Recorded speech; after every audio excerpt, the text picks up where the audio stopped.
Hey guys, good morning. It's so good to be doing our devotionals again.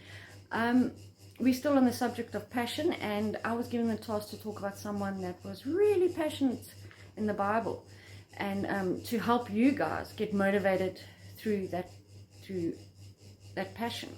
So when I took that to God, I said, God, who would you like me to talk about? Who can we all relate to? And the name Paul kept coming up. So what I did was I went and I studied Paul. And I realized that there's so much that we could also relate to Paul about.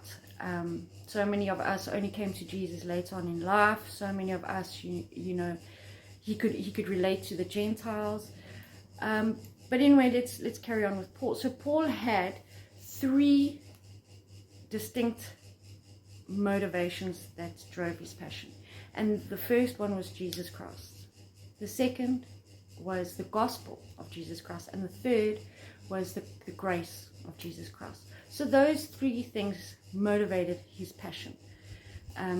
It's also good to know. So when you're looking at your passion and you see, okay, you know what, does this point to Jesus? We can even take those three things, Jesus, the gospel of Jesus, and the grace of Jesus. Does our passion point to those three things? You know, then you know, like your passion is in step with God.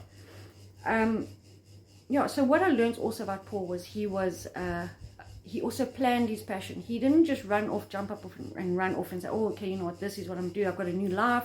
I'm reborn. I've got this Holy Spirit in me. He didn't do that. He only started his ministry 13 years after he encountered Jesus. So we also need to wait for instructions from God. And also we need to plan our passions. We need to set goals with our passions and reach those goals. The thing with Paul was that he never left things unfinished. When he started something, he made sure that the task he started, the passion that he was busy with, was finished till he moved on to the next task and began doing new things with the passion he had. But he always made sure that he finished the task at hand, which is a very important thing in our lives. Even, you know, with our passion. When we are passionate about something, we need to finish the task that our passion has driven us to do. We cannot leave things unfinished.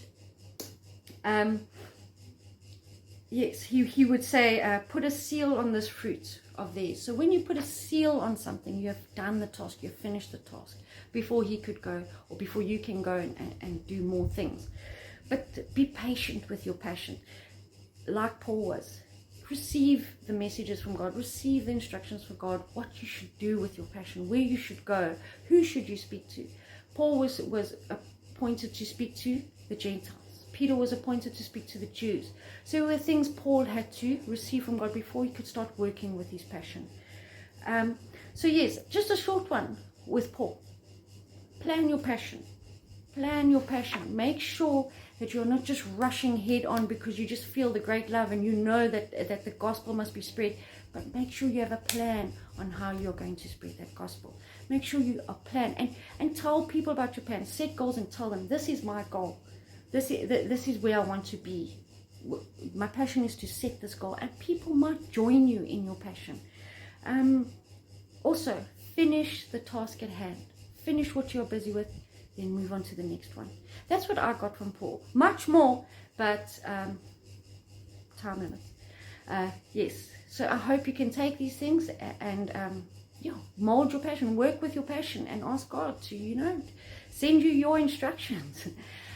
Have a wonderful day, guys. Thank you so much for listening and taking the time for our devotionals. Share if you can. Lots of love. Bye.